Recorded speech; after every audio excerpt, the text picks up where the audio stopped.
So I'm going to remind you that God's original plan was never a religion. Thank you, Lord. Because all of us came out of it. Most of us came out of it. Nobody wants religion. Religion is to search. It's an activity of searching, seeking, right? What makes you strive to please and appease your deity. You spend all your time making sure you're doing things a certain way to please your deity. But that's not how it is in a kingdom. You're doing what you were born to do. That pleases God, right? So this includes Christianity. They have become a massive, complicated religious experience where they keep you comfortable so you can tolerate your situation without ever changing it. And that's the difference that we've noticed, right? You have dominion over circumstances. God gives you a strategy, and he protects you in the middle of the storm. We go through those storms, but he gives you a way to get through it. So Jesus came to restore what mankind lost. He did not come to bring a religion. Jesus never joined a religion. His greatest opposition was the religious people. His message was not religion. He claimed to be a king of a kingdom. He claimed to have a kingdom, never to start a revival or a movement. He did not go to the religious Pharisees to choose them to be his disciples. Who did he go to? Businessmen. Right? He didn't go to the religious people. And he invited all men to enter this kingdom. And what's happened in religion is they camp around the cross and they never go to the throne. They don't understand the throne. What's the foundation of a throne? Righteousness and justice. That's our theme for this year. Only a government can grant you justice. And that's what the kingdom is all about. I don't know how we mixed it up, how it got lost, but a kingdom clearly is not a religion. It's a government. And you go and you get your rights granted, right? If you're a citizen of this government, you go boldly before the throne and you have your rights. You don't do that in religion. In religion, you beg and you plead and you think that you're not worthy. And you do things. You do your prayers. You do your rosary beads to try to get what you need. Man, in the kingdom, you just live right and you demand your rights. That's easy. Thank you, Lord. So God's plan for us is to rule. Your destiny is king dominion. So the purpose for God is sending Christ to restore his kingdom on earth.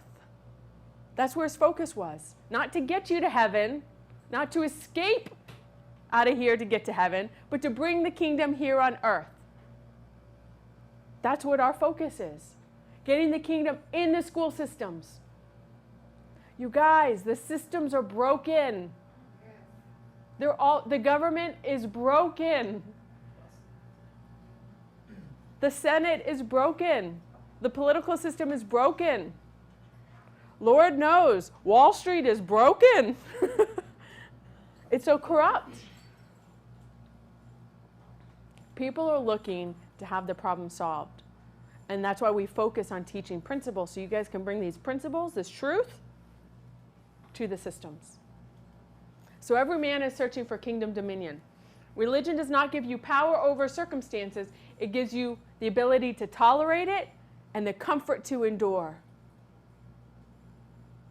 So you can accept the environment without the prospect of changing it. What are we? Agents of change. So as Sheila goes into her place, Junice goes in her, they change the system like yeast. Not like dynamite. We don't go in and explode on the scene, right? He didn't say the kingdom was like dynamite. It's like yeast. You go in, you influence. He says, be wise as a serpent. A serpent studies their prey. They get in and they look like doves. Innocent, but we have an agenda to bring kingdom truths and principles to the systems. So every man is looking for power, whether they live under a bridge or in a palace. Power motivates everything we do. That's why there's so much corruption. You know why people desire money? For the feeling they get when they have it. They feel like they are in power and have control. It's that feeling. Everybody's looking for that. There's nothing wrong. You were born and created to feel dominion. That's what we lost, dominion. So it's not really the money we're after, but what it promises us, power. Because when you have it, you can wear what you want, eat whatever you want, live wherever you want, drive whatever you want, travel, play sports, your natural desire. That's what money gives people. That's why they desire it so much. It's that feeling. But in the kingdom, we don't seek these things, but we automatically walk around, we have control. We have dominion over the circumstances, right? Genesis 1:26. You all know that. So here's our definition of kingdom. What is a kingdom? A kingdom is a sovereign rulership and governing authority of a king, which is God, over his territory. He owns the entire earth and the fullness thereof, impacting it with his will, his intent, and his purpose here on earth, producing a community of citizens, expressing a culture that reflects the nature and lifestyle of our king. That's why when people meet you, you're different. Your vocabulary is different. Your attitude's different. You're going through problems, but you're not stressed and worrying. Man, you don't worry in the kingdom. A culture. It's a culture. You guys seeing this? You've been here long enough? You see it's a different culture. We're bringing that out there to the systems. So, here we go to the focus of today. Kingdom principle of economy. So pop quiz, see who is listening. What's the economy system that our kingdom operates with? Okay. Nope. Economy system. Commonwealth. Here's a DVD, last year's Bradenton, Power of Time and Change. Thank you. Repeat that question again. What's the economy system that the kingdom operates? Not the Hold on. currency. H-E, come on. Dang, my bad. What is the currency of Commonwealth?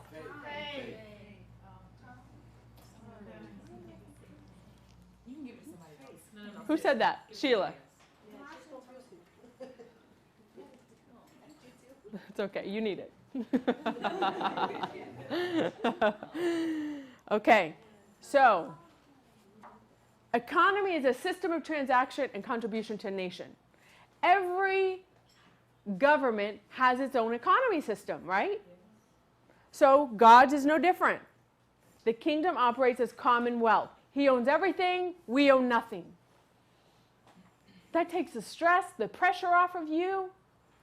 Now you guys have to understand, you grew up in a democracy. So this is different. So I have to work on your thinking so you can understand. Because listen, the system is broken.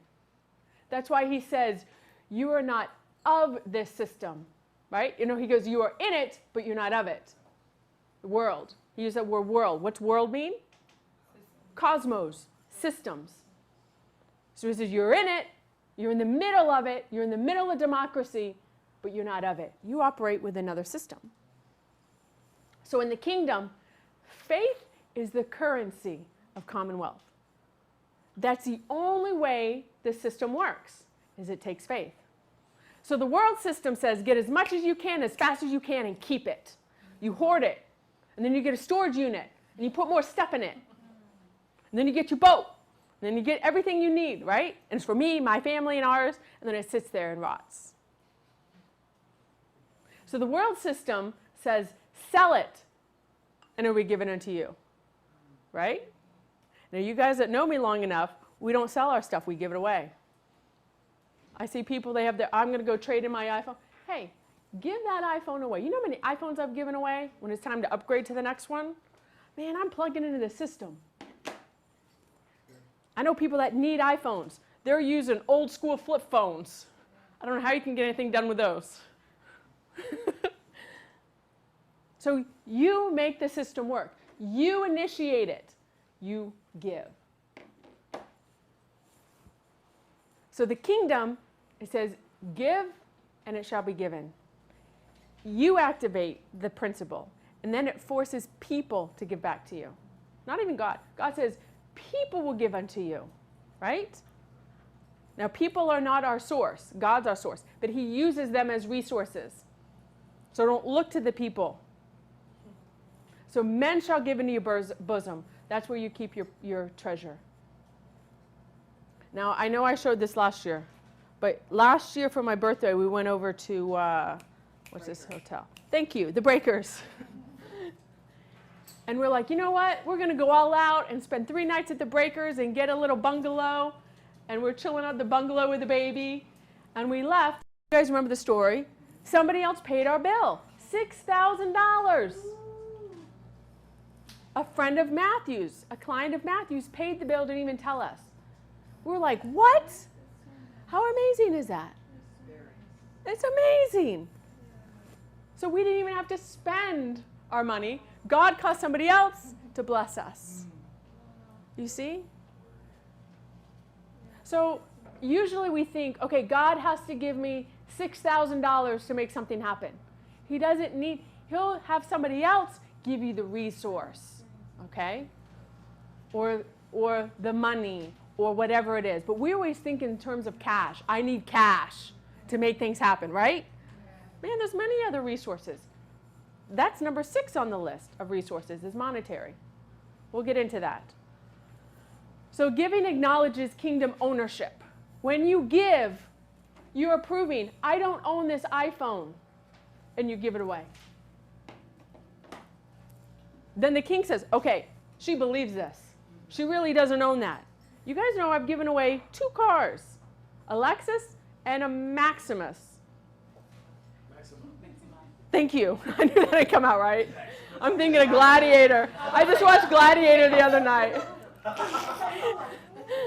I knew that would come out right. Yeah. Nissan Maxima. Yes. Gave it away.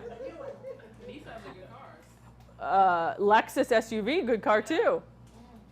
But I know I don't own it. So when the time's up, I don't trade it in. I give it away. You guys understand? And this was before I understood how the kingdom principles work. But I did understand the Word of God. Okay? So I want you guys to understand something. I hear people talk and rumors and people talk, right? Oh, Trista runs the hotel. She owns a hotel. Her daddy's whatever, Fort Myers. Okay, hoopty, big money man. Okay. I want you guys to understand something so you can hear me. How old is Veronica? 10. All right. 10. When I was her age, I'm glad she's here. When I was her age, we were living in the trailer park still. You guys know the story, okay? Living in the trailer park. So we weren't up in Beverly Hills, okay? I wasn't in 90210. I was in the trailer park. I'll never forget, we were at Cornerstone Church, and the offering bucket came around, right? And they were given a good tithing message, right? Give everything to God. You know how they go. And they go on and on for a half hour, okay? And I'll never forget, I had a little change purse. I'll never forget, it had Mount Zerat on it, little Switzerland mountain over there. And I go, man, God, all I have is 67 cents. I'm her age. Okay, this is for real. For when you're a kid at that age, all this is very real. You guys get that. As you get in an adult age, you know, you're a bit tainted. So I go, all I have is 60. That's nothing. But it's all I have, and I'll give what I have. And I dump my little change purse out into the little bucket, click, click, click, click, click, click. 67 cents. I know exactly how much was in there. That's a lot to me, okay? That night was Super Bowl. You guys know this story? You remember this story? Okay, good. It was Super Bowl. The Bears were playing, so 88-ish, okay? It was big. Remember, the Bears were big back then. They were dominating every year. And we went to my dad's friend's house, and they had a little raffle pot. Like, you buy a raffle ticket for $10, and you put the money in the pot, and then whoever won the raffle ticket got the whole pot. You guys know how that goes, right? So somebody gave me their 2 raffle tickets. I remember his name. And guess who won the raffle that day? I did. Guess how much money was in that pot? Dollars. $67. Now you guys have to understand, I'm a child. You know what that does to your faith? Are you kidding me? I'm her age. You see, I'm still telling that story. I'm 40, and I'm still telling that story. Never forget it. I go, man, 100-fold return. What? The Bible is right. Dead on the money, 100-fold. God knows how to do math. This is nuts. I'll never forget, I went and I told my mom and my dad. You guys know my dad poo-poos religion, okay, which I understand he should. And I think that's when my mom explained to him 100-fold return. Man, to this day, shoot, I lived that, right? You're a child, you live that. Nobody can tell you God doesn't return 100-fold when you live that. So then, one day, my parents, it was about the same year, my parents went out of town. We were in the trailer park. Mary Parmigiani lived across the street. Widow woman, Parmigiani. Widow woman from Brooklyn or New Jersey, way up in there, the Italians, okay? Widow woman on Social Security, had all these pills all the time and little arthritis hands. And she was always watching Dallas. Okay, so this tells you where this was back in the day.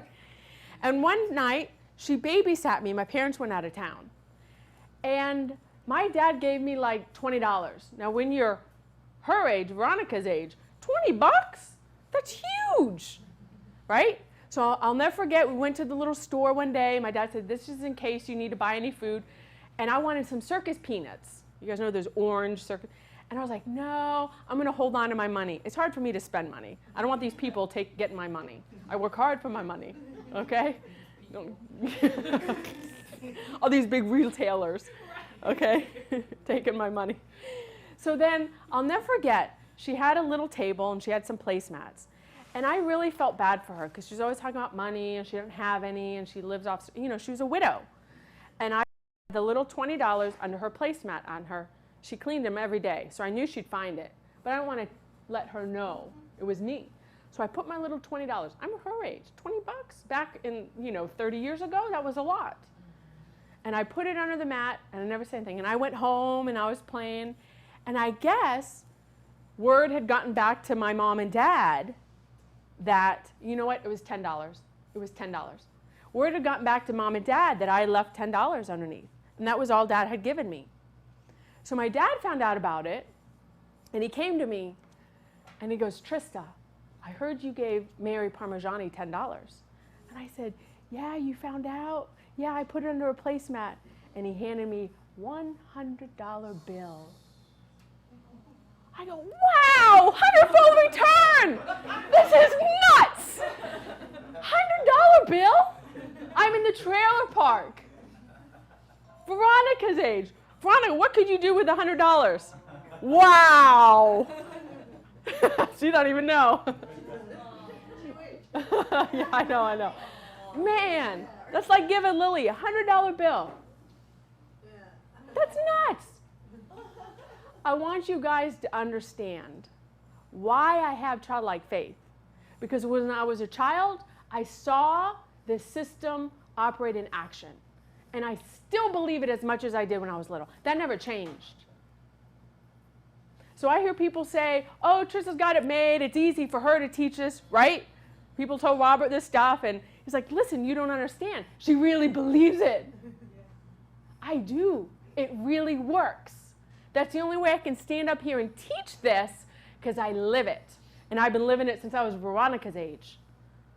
Because even if you don't understand how the kingdom, I'm in a commonwealth, I don't understand all that. Listen, principles work. And I know God did that for a reason. So the rest of my life, shoot, you can't tell me any different. So my goal every year, since I came from college, since, when I started doing taxes, is to see, I have a competition with myself. I'm very competitive. So I compete with myself, which is what you're supposed to do, right? You don't compare yourself, you compare yourself to yourself. So every year when I do my taxes, I see how much I can give. Am I giving 30%, 40% away? You guys, it's tough for people to give 10%. I'm like, what? Psst, that's nothing. If you only knew what you were activating. But this is the deal. Only you can activate it. Only you can activate the system. And you hold on tight. I need this 10%. I need this $10. Right? Shoot. You are blocking the whole heaven yourself. And then that's why people pray. Man, I got so much debt. And they're praying, God, get me out of debt, send me money. And they keep praying, and they're still in debt. You locked the system up yourself. So only you can give. All right? Now let's get back to this. I want you guys to understand that. So you can understand where I'm coming from. Okay. So we do not give in order to get. You give in order to obey. This makes you right standing with your king, right? 2 things we focus on. What are those 2 things Jesus told us to focus on? Seeking kingdom and being right standing. So that's why you give in the kingdom. And you pay your taxes in the kingdom. So you're in right standing. I do it because my king said so. That's all. I don't do it to get, right? I gave to Mary Parmigiani not to get a $100 bill, just because I felt bad for her and I wanted to bless her. Little widow lady on Social Security, whatever. So I learned this when I was a little girl. Shoot, it works. So giving is how the kingdom moves its resources around. Whatever you receive is not yours. You cannot keep what you receive. That's why we give. Bring the stuff you're not using, because if you don't, you're stockpiling. What happened when Jesus had fed the 5,000 people? What happened with the leftovers? He collected. He says, go get all the leftovers. There's no waste in the kingdom. You don't waste anything. If you're not using it, give it away. Some of us said earlier, every month we're giving stuff away, right? You're activating the system. That really means you understand this. So the moment you decide to keep it, you claim ownership. And you're no longer activating the system of God. Now you're in democracy again. Private ownership, individualism is the key to democracy. So you activate the king's response. The more you get rid of it, the more he trusts you with things, resources, including people. People are a resource. Relationships are a resource. Who can he trust with things? What are you going to do with what he gives you? That's why he doesn't give to people, because they hoard it, they consume it, they stockpile it, and they think it's just for them. Now listen, he will bless you, absolutely. But then there'll be a time he'll tell you to give it away. If you can do that, then he says, oh, she really believes I do own this, and she's obedient to me. And then he'll trust you with more. So you're not a reservoir, but a conduit. If you keep something, when the Lord says to give it, then that means he's not your king. What happens when the Israelites tried to store up their manna every day? It rotted. He was trying to teach them something. I'm your source. You are not your own source. But we do. It's a mentality. I may not have food for tomorrow, so I need to hold it all today. That's what the Israelites did. And he's trying to teach them, listen, I will take care of you every day. Don't worry. Don't worry about tomorrow. Jesus told us that. Don't worry about tomorrow. But you guys, it takes faith to live like that. It takes faith. That's the real deal. That's the currency in the kingdom. So you work to gain resources to activate prosperity. You have your life work for resources for your vision. If you don't have a vision, God's not obligated to do anything for you, because you won't know what to do with the stuff. You'll squander it, you'll waste it, you'll think it's for you and your family only. So you were never intended to live off your salary. Most people cannot pay their bills off their salary. You weren't intended to live off your salary.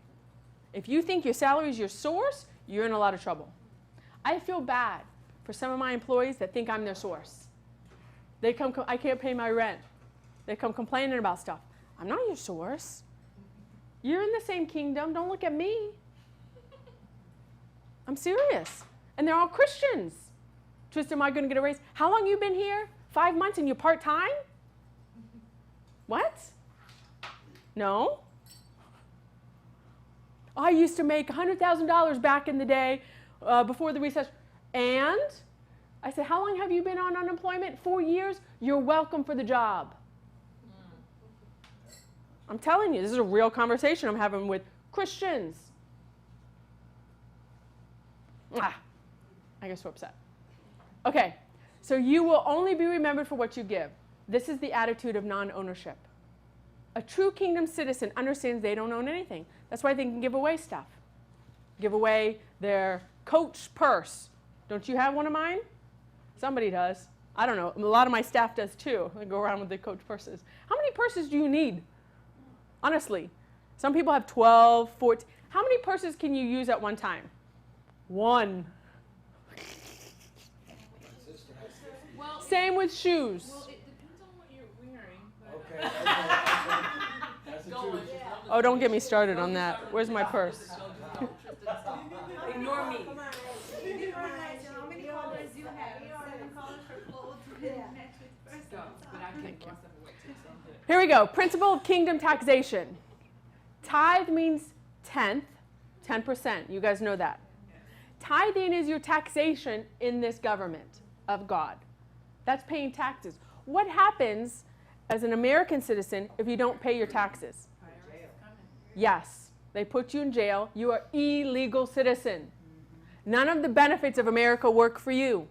They lock you up. So what do you think happens in the government of God? He says, I will send the devourer if you rob me of paying tithes and offering. Same thing. His government's no different. And that's why Jesus said, pay what Caesar is his. And then our kingdom, we have our own taxes. You pay what God is his. That's it. Listen, I know we're down to 50% of our salary now, right? Living off 50%. If you give Obama 35, 40%, and then our king at least 10, you guys hear me, at least 10, right? We don't tip our king, okay? You're around living off 45, 50% of your salary. That's not your source. That's not your source.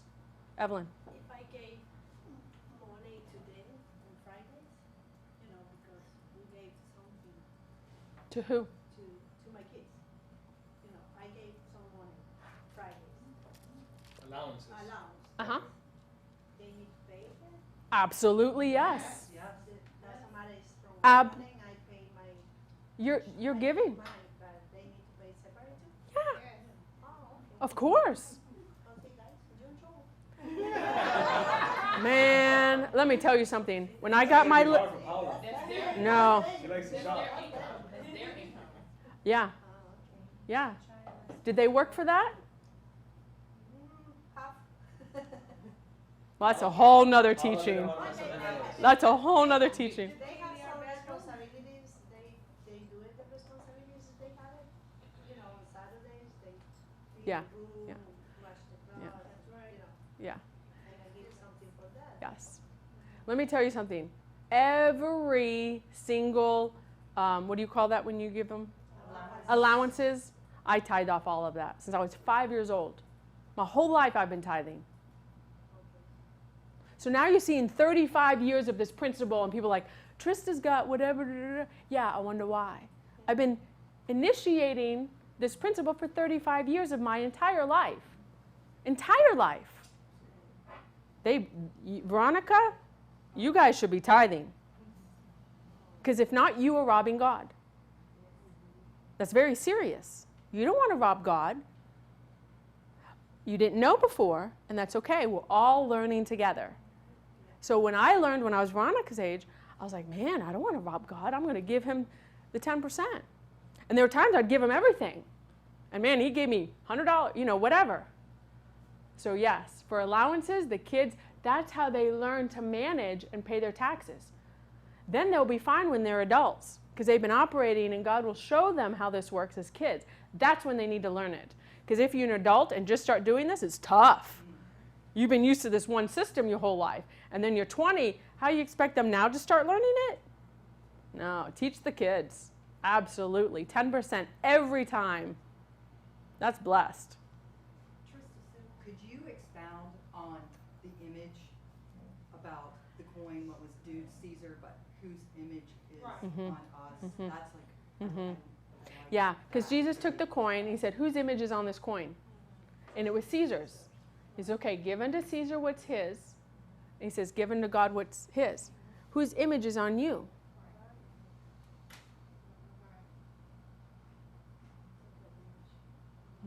You were made in his image, his likeness. So you give unto your king because his image is on you. Okay, Obama gets his cut and our king gets his cut. And that's just taxes. That's not even giving. That's just taxation, okay? All right, we talked about this. So you never give taxes. You pay them. That's the key here, Matthew 22:17. They said to Jesus, tell us then, what is your opinion? Is it right to pay taxes to Caesar or not? They're not saying give taxes. You pay your taxes, what you owe. Okay? So you can't give unto God until you've paid your taxes, until you've paid your 10%. Now, a lot of people say, do I take the gross or the net off the top? And all this goes on, this controversy. All right, personally, I give God off the top. But technically, what you take home is the net, and you can tithe off of that. That's according to Dr. Miles Monroe, because people ask him that every year at Kingdom Training Seminar. Okay. So if you have $100, you pay 10 as a tithe, you can only then give out of the 90. So bring all the taxes to the government, and you cannot give until after you tithe. All right, and this is key.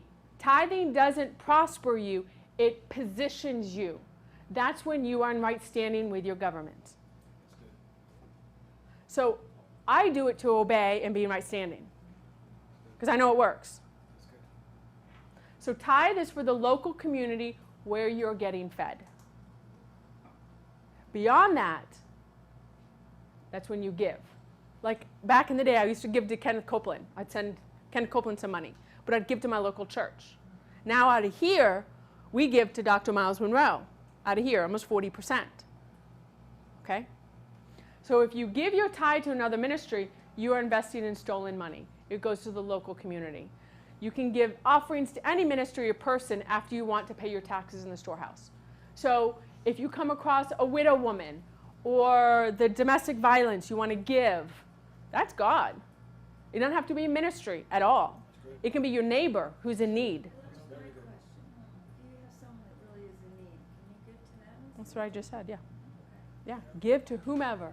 Absolutely. It doesn't have to be ministry.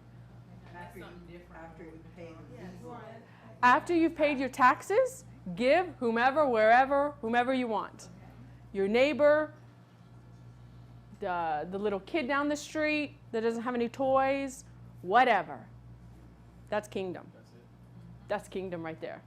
I know a lot of times we think ministry. Be careful what ministries you give into. What message are they teaching? If they don't have the right message, I would not give to them.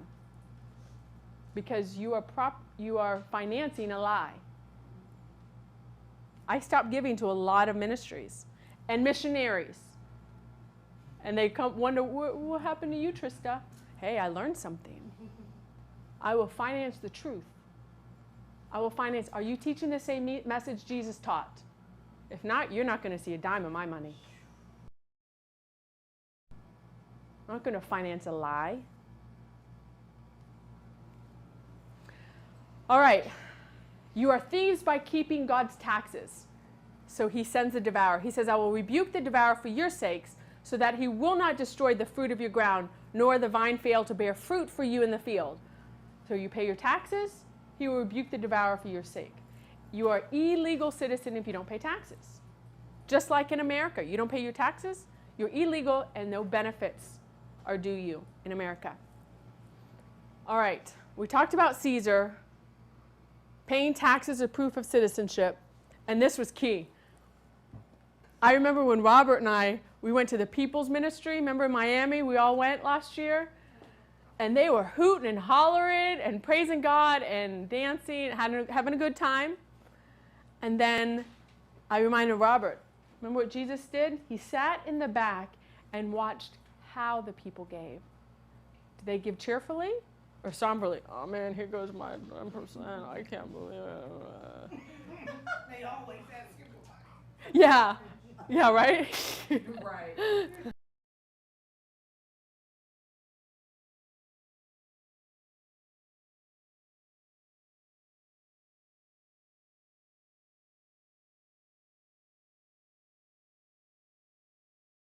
Money where your mouth is, right? Put your money where your mouth is. Is that how it goes? Yeah. Yeah. And you don't go announcing to everybody, oh, I just paid my taxes, my tithe. And that's between you and God, right? Okay. We talked about how we robbed in tithes and offerings. I want you to see this. He says, you are cursed with a curse. You are cursed. You cursed yourself with a curse. For you have robbed me, even this whole nation. So bring all the tithes, taxes, 10% into the storehouse. That's the local church. That there may be food in my house. Now try me in this. He says, test me. Test me. Go ahead. I double dog dare you. Do this. It's only 10%. You guys hang on so tight. Let go. How's it working for you anyway? Then he says, and see if I will not open for you the windows of heaven. Windows is a Hebrew idiom for access. Now you know, in the kingdom of God, we own nothing. We have access to everything. That's the whole point of the prodigal son story. Don't let them tell you it's about the son coming home. Remember the second son? Yes. Dad's like, all of this was yours the entire time. This is all yours. Remember the second son was like mad, Daddy, why you welcome my brother home? And he took off and squandered them. He says, everything I own is yours. That's the point of the prodigal story. Don't be confused. Access. You guys, I believe this with everything that's in me. I have access to everything I need when I need it. Not before, when I need it. That's true wealth. That's good. Right there. But if you live in democracy and you're trained to think, okay, I owe this, this is coming up, I need this, I need it now. No. God says, pure, true access is having what you need when you need it. You guys, it takes faith to live that way. You cannot operate in this system without faith. Impossible. It won't work for you. You will toil, you will stress, you won't be able to sleep at night, and you still won't be able to pay your bills, and you have 3 jobs. I know this. I have family members still this way. 3 jobs. And they couldn't go to church on Sunday because they had their 3rd job. And they're still living this way after 60 years. Nothing's changed. So that's why you need access. This government will work for you and you will benefit from it. All you do is obey the king. That's it. It comes down to obedience. That's the most important word in the kingdom, is obedience. Listen, let me tell you something. It's blind obedience. God doesn't have to explain to you how, why, when, where, or what. See, remember that rich man that came to the king, to Jesus, and he says, give up everything and follow me? And he was very sad. He was very sad because he didn't understand. I'll lose everything. But if he understood the kingdom, he'd know he would gain even more.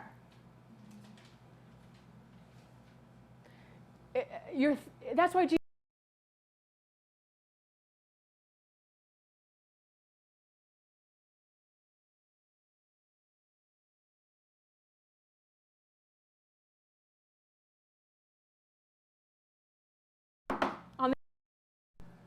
is your brain. A mind that's been ingrained in this, an ownership. I own what I own. This belongs to me and mine. You guys, this is tough, but I expect every one of you to get it. Alex, even you. The German. I'm very proud of Alex. Yes. Can I read what I wrote down today? I think Sure. because people often, I'm thrown into a lot of people's homes, and they usually look for one-sentence answers. Okay, summarize it for me. Right. So I'm often put in that position because I'm busy installing, working in. Sometimes I'll just give them something that makes them think. Here's what I wrote down today. Excuse me, let me just put my reading glasses on. Dominion, vision, and purpose are all part of God's initial directive to mankind. The answers are not out there, quotations, they are in here, as in mind and heart. Therefore, to search for God out there is called religion, but to choose to accept God's original directives in our minds is called king dominion living. Thereby, we activate the king's response. That's good. Very well put. Very well put, Alex. That's good. I'm very proud of you. Alex is our little shining star. To have a German, mature man to change his thinking. That's powerful. That is good. So he will give you access to the unseen if you pay your taxes. So you don't need prayer to open windows. You need to pay your taxes. But religion, you divert everything to prayer. Right? But what about the principles? Remember, prayer doesn't override principles. That's why we teach principles here. Okay, I'm going to go ahead and skip through so we can finish up here. What? Oh, we talked about. All right, if it feels shut down, figure out how to open it. You don't need prayer. You need to pay your taxes because you have shut the system down. So you cannot do business in a community if you are a thief. You shut the windows yourself. To make it all right. Prayer does not override principles, right? So more than enough is held up by you. And that's what people, Lord, more than enough, right? My king owns a cattle on 1,000 hill, but you're broke, sick, destitute, and still praying after 40 years. Activate some principles. Only you can do it. All right. So the key of economic freedom is giving. That's how you have economic freedom. Listen, the system is broke in America. Yeah, in the world. But you are not of it. You are in this system, but you are not of it. There's another one that you operate in. And the only way to activate it is by giving. You pay your tax, and then you give. That's what we did. We're giving here today. I want all of you to get this, not for my sake. It's for your sake. That's why I don't do tithes and offering, time, and all that stuff, because we don't need it. So I said, okay, once a year I will teach the community for your sake, give. And test God in this. Test him. I double dog dare you. And then I want to hear your testimony, because I already know what's going to happen. I know it. I know it. All right, I put in my 2 cents. Offering time is currency conversion. You're transferring countries. It's like you're doing a wire transfer to another economy that works for you. Remember? If you are an American citizen and you pay your taxes and you are legal citizen, the police system works for you. The hospital system works for you. Right? There are rights and benefits that are rightly yours. So it's the same thing in the kingdom of God. It will work for you. And you won't have to toil. Now, if you're a legal citizen in America, you got to be careful. If you're driving your car, you got to go the right speed limit. They'll pull you over and send you back to your country. Right? So if you're illegal, you got to be sneaking around. It's hard to get a job. You're missing on all the benefits. So you are the only person that can move resources from one system to the other system. God cannot do it for you. He gives you the power and the choice and the ability to make wealth, right? So all this is up to you individually. And it will affect your family, because your kids are watching and learning. It'll affect your neighbors, your family, your friends. They'll all see. Sometimes it'll take time. It'll take years. But they're watching. People are watching. All right, that's true. You have some information they don't have. Remember, he says, I will give you the keys of the kingdom, not to it, of it, how it operates. There's some secrets So when the world is busy getting and getting everything they can quick and hoarding it, you're busy giving. Even if you can't pay your mortgage. Let me tell you something. When we were doing ladies' meetings back when we first started, I'll never forget one woman. She said, my daughter wants to go on a mission trip, so I wanted to ask you guys if you could give any money or if there was any money or whatever. And I'm thinking, you should have her give us $2 to activate the system. You understand? Mm-hmm. So if you have a need, you give. You don't ask or get, right? You activate this. It's opposite from what you've learned.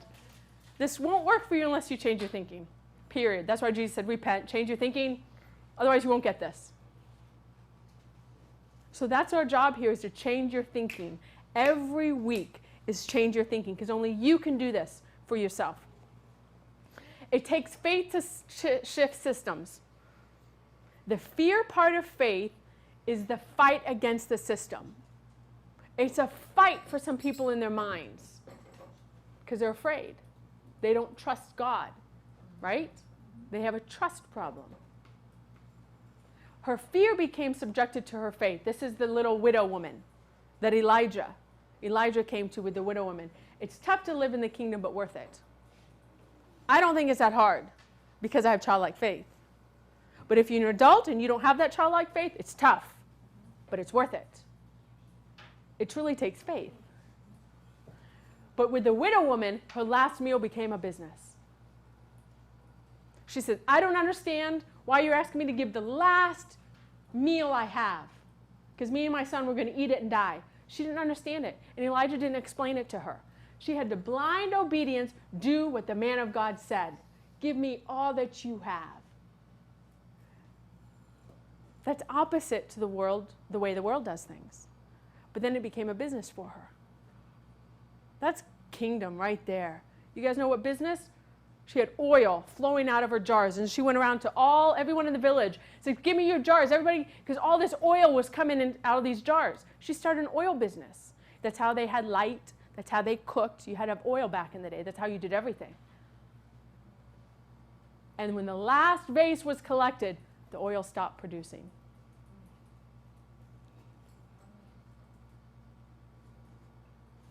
All right, I found this quote.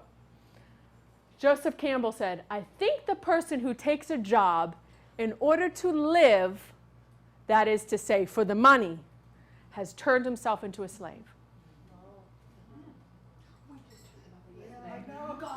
Do not be a slave to money.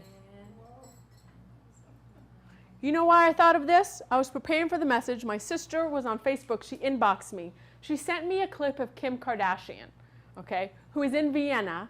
She got paid $500,000 to come to Vienna for this wealthy man's Vienna Opera Ball. She looked miserable. This old cranky man with all this money wanted her there by his side at the Vienna Opera Ball and paid her and her mom $500,000. Kim looked miserable. You can see in a person's countenance. I know she'd rather be home with her man and her baby, her new baby. And I go, oh my gosh, she is a slave to money. I said, that's what Americans are. They are a slave to a piece of paper that comes from a tree. And you are told to have dominion over the tree and the plants and the animals and everything on the earth. Do not be a slave for money. Look at that. It'll shackle you, stress you out. You will die prematurely of the stress of having a job, which is all the education system prepares you for. They never teach you how to find your life work, your life assignment. And then you'll get paid to do what you love doing, and you won't even care.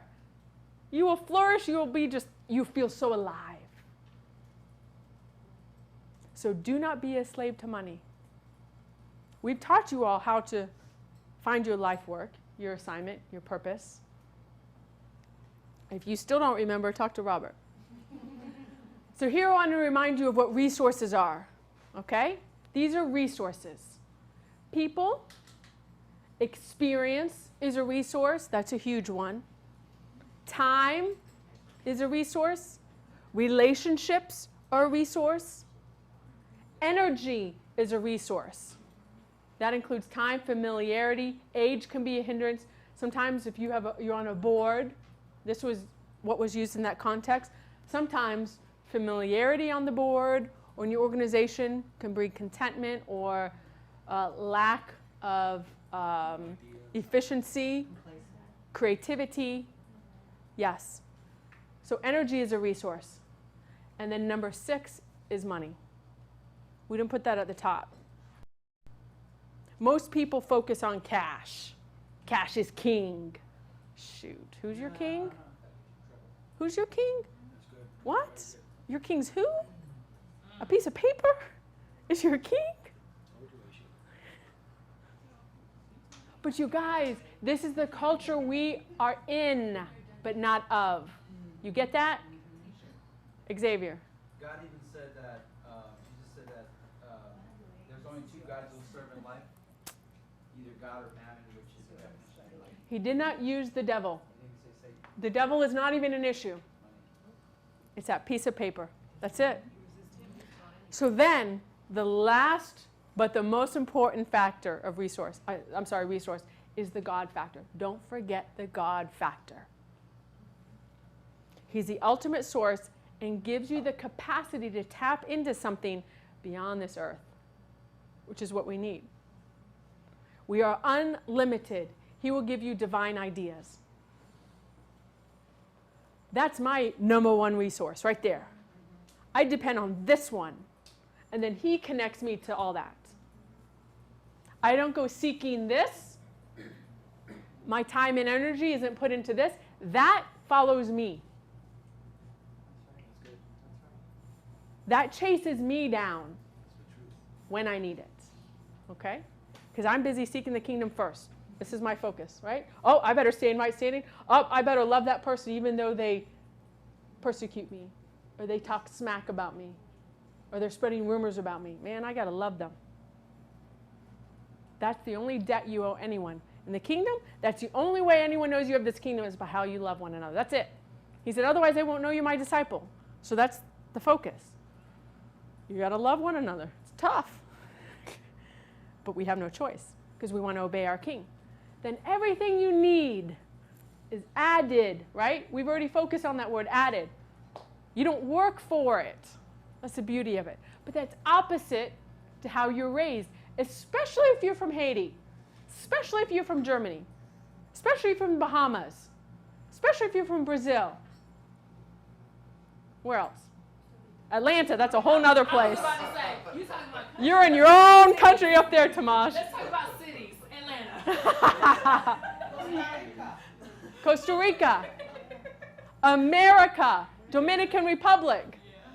Man, let me tell you, all the thinking is wrong. Jesus said, listen, repent. You got to change your thinking because your thinking's wrong if you want this kingdom to operate here on earth with you. So this is what we're changing. We're working on your minds. All right. I had to throw this in. Can I add my 2 cents? Okay. You guys know this is one of my hot buttons, the management principle. I had to throw this in. God will only answer prayer if you regulate it by management. Manage your finances. How do you manage your finances? Budget, and you make sure you pay your taxes to our local government, and you pay your taxes to our king. He's testing you if you can manage that. He's watching. Are you going to give? Are you going to pay your taxes? Are you going to be a giver? Okay. So resources are still on the planet. God knows where they are, even though you can't see them. I know I have access to anything I need whenever I need it, when I need it. I know that. Ain't no big deal for God. I think some of you will be shocked when you get to heaven. Not y'all in here, on the camera. Some of you will be shocked when you get to heaven at all the resources that were waiting for you. Remember, God will only do what you believe. You have to have faith. Man, God is so massive, he can do whatever he wants, whenever he wants. What? He's just waiting on you. So don't limit him. That's what we do. we limit him. That's why faith, man, you have to have faith like a child. So you must manage in the good times. Just like Joseph did in Egypt. He says, famine's coming, we got to manage our nation. You got to manage your life. I was telling Papa Miles, when I came back from ORU and I moved to Naples, we were driving from, they wanted to go to Super Walmart, and I was bringing them to the airport. And I was driving by, and they asked me, how long have you lived in Naples? And they asked me the story. And I said, well, listen, when I first moved to Naples, I wasn't making a lot of money. I still don't make a lot of money at the hotel. I have staff that makes more than me. You guys, I don't know if you know that or not, but the hotel is not my source. I know you think, oh, Trista runs a hotel. Da, da. Hotel's not my source. My husband isn't my source. My daddy's not my source. My king truly, honestly, is my source. So you think, oh, it's easy for Trista to say that. No, it's for real. For real, for real, for real. I'm living this stuff. So I drove her by. I said, this is the trailer park I moved into when I came from college to Naples. Because I couldn't afford any place but this trailer park, South Wind on Radio Road, Truman Circle, right by Roses. And I lived there and I managed my little trailer. It was $300 a month. Huh? What? But that was what I could afford. I couldn't afford an apartment. So I got into the trailer park, $300 a month, and I managed it, and I had my little grass and my sprinkler system, and I told Papa Miles, I said, I manage my trailer well. I didn't know these principles. I didn't understand them like I do now, but they work. They work. But you have to activate it. So wherever you are, manage where you are, and then God will give you more. He says, how can I trust you with more if you cannot manage the little? So don't pray for more if you can't even manage little, because God won't override that principle, period. So you have to manage where you are now and be a good steward of it. Clean that trailer. I pressure washed my trailer. I had little pink curtains and the clean, sparkly trailer, and I mowed my grass. No one had grass in my trailer. I had grass, and I watered the grass. I was very proud of my little lot there, right? Management protects, and it's your responsibility. So the most important key through crisis is management. God said, Adam, manage the garden. Work it and take care of it. Become yourself. That's when you have dominion. That's God's first assignment to Adam. What is greed? Mismanagement of resources for personal benefit. You will go nowhere fast if you mismanage the resources God gave you. He's watching to see if you can manage what you have now.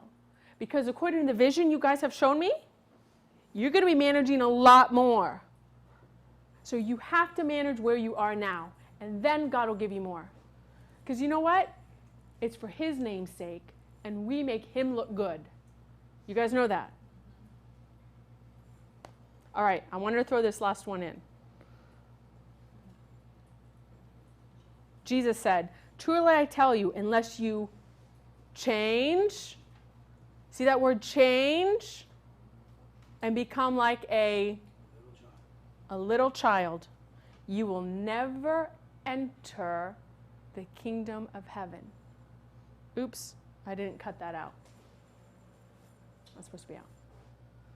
So he says, unless you change and become like a little child, you can't enter it, you can't see it, you won't know how it operates, you won't understand it, it won't work for you. Because you're leaning on your own understanding. And good luck with that.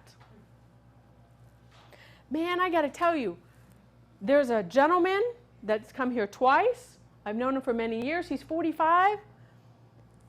I've never seen someone's life in so much chaos. You guys think you guys have problems at times? There's nothing compared to this gentleman. He got beat up in Puerto Rico, found almost dead. Now he's back here. Still drugs have messed his head up bad. Now he's in the hospital about to lose his leg. I've never seen somebody in my entire life live from crisis to crisis to crisis to crisis, and chaos like this. Never. Christian. And I said to his mom, man, after all these years, if you're making decisions like this and this is the outcome, after all these years, nothing good has ever happened to you, you would think you would change your thinking. You would think, hey, maybe I need help, or maybe I need advice, or maybe I should listen to somebody else besides my own brain. Right? And I go, Lord, have mercy. Lord, have mercy. But nobody can do anything for him but himself. He has to want to change, become like a child and say, I know nothing. Everything I've done is wrong. My ways are wrong. My thinking is wrong. Help. And then Jesus says, you can enter and understand how this kingdom works. Man. It's tough because I know you guys know people going through things, or even your own family, and you want to help them. They have to change their thinking. You can't do it for them. I know I've tried with people. I used to missionary date guys, and I tried to change them. Never worked. Doesn't work. So you were the girl. I was that girl. I was just trying to help. But only you can change your mind. Nobody can do it for you. And so I expect all of you to get this, become like child, understand how the economy works, and then the kingdom works for you. But don't be a slave to anything or anybody. The only person that should lead and guide you is the Holy Spirit. Listen to him. He was given to you for a reason. Right? He leads and guides you to all truth. So, be like the little child. Change your ways and be like a little child. A little child trusts daddy and mommy to do the best for them. They don't check, Daddy, why are you really doing this? Check their motives. I don't believe you. Right? Be like a little child and just trust God. Obey blindly. Don't ask questions. I know kids ask a lot of questions. When God says to do something, you just do it. Or if you know the principle, you just do the principle. You just obey. Children, obey your parents, right? So children, obey our King. It's that simple. Debbie, we're done. I know you keep cutting off. Is anyone